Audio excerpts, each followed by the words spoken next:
है, चाहे करोड़पति, चाहे कितना सिमन करता है, चाहे दान करता है, अगर अभिमान कर दिया वो निष्फल है, उसका किया काया सब खत्म हो जाता है।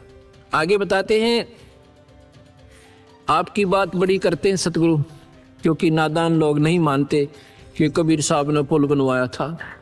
आपकी बात बड़ी कर देते हैं, आपने उनको भगवान क्यों माना? क्योंकि उन्होंने पुल बांध दिया समुन्द्र पे। तो यहाँ कहते हैं, कबीर समुन्द्र पाट लंका गए, सीता को भरतारे, अगस्त ऋषि उसे पी गया, भाई इनमें कौन करता रे। आप इसी बात से भगवान की संज्ञा में लिया रामचंद्र जियों को कि उन्होंने पुल बांध दिया पर पानी पे, और अगस्त ऋषि इन सातों समुद्रों को एक ही घूंट में पी गए थे, फिर इनमें भगवान कौन हुआ? ये सोचन की बातें हैं। सतगुरु कहाँ बोल रहे हैं, ये हमने विचार करना पड़ेगा, और तब हम स्थिति हमारी मन की जो है नॉर्मल बनेगी, तब हम भक्ति करने के योग्य बनेंगे। अभी तो हम सुने सुनाए जिसने जैसा कह दिया, अपना अंधाधुंध लगे हुए, तो इससे कोई लाभ नहीं होगा। आगे बताते हैं, गिरवर धारो कृष्ण जी, द्रोणागिरी हनुमंत। गोवर्धन तो उठाया भगवान कृष्ण ने, इसलिए उनको भगवान माना कि उन्होंने पहाड़ उठा लिया। और कहते हैं द्रोणागिरी हनुमंत, हनुमान जी ने द्रोणागिरी पहाड़ उठाया। और कहते हैं शेष नाग सारी सृष्टि उठा रहा, इनमें कौन भगवंत?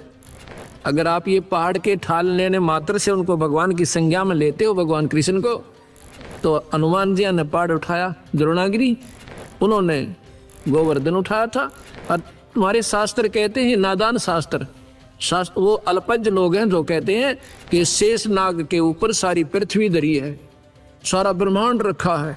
गरीबदास जी महाराज जो कबीर साहब के ज्यों के तो मार्गदर्शक रहे हैं, कहते हैं, कूर्म ऊपर शेष है, शेष शीश पर धौल, दौल धरतरी ले रहा या पड़ी ज्ञान की रोल।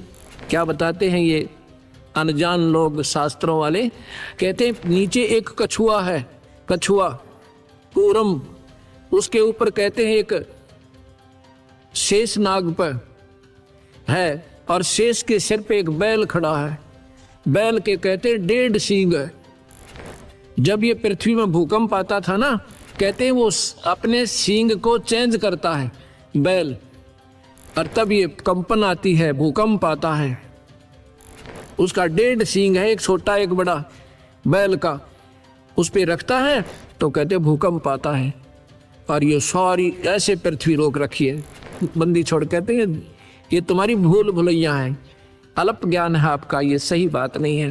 कहते हैं गरीबदास जी, कूर्म किसके आश्रय वो कौन शरण है शेष, ये बटक बीज विस्तार है कोई समझे ज्ञान नरेश। फिर कूर्म किस चीज पे है भाई? कूर्म से शुरू कर दिया तुमने कि कूर्म के ऊपर शेषनाग, शेषनाग के ऊपर एक बैल, बैल पर या सारी ब्रह्मांड रखा। वो कूर्म किस चीज पर टिका हुआ भाई, वो भी तो बता दो। अर्थात ये कोई ज्ञान ज्ञान नहीं तुम्हें, ये क्या है? सदगुरु आगे जवाब देते हैं, ये बटक बीज विस्तार है कोई समझे ज्ञान नरेश, यानी पूर्ण ज्ञानी ही इसका आपको मार्गदर्शन कर सकता है, आपको बता सकता है वो क्या है। ये गलत भी नहीं है शास्त्र, पर समझण की कमी रही।